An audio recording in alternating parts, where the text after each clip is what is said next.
കാറ്റുരയ്ക്കുന്ന നേരമായി നാടിമിടിപ്പവർ നിശ്ചയം നോക്കിടും. കവി ചന്തിരൂർ ദിവാകരൻ അനുസ്മരണം. യശശരീരനായ കവി ചന്തിരൂർ ദിവാകരൻ അനുസ്മരണം നടത്തി. അരൂർ വിജയാംബിക ലൈബ്രറി, ജി ഷൺമുഖൻ പിള്ള സ്മാരക ലൈബ്രറി, അരൂർ മേഖല പുരോഗമന കലാസാഹിത്യ സംഘം എന്നിവ സംയുക്തമായാണ് അനുസ്മരണ പരിപാടി സംഘടിപ്പിച്ചത്.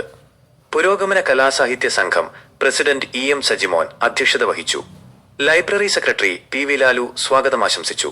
NK Surendran master, doctor Sivadasan Pillai, SB Shaji, LS Ashok Kumar, Eramalloor Shanmukhadas, Lalitha Sivan, Soji, CR Siddhappan, Sreeja Divakaran തുടങ്ങിയവർ അനുസ്മരണ പ്രഭാഷണം നടത്തി.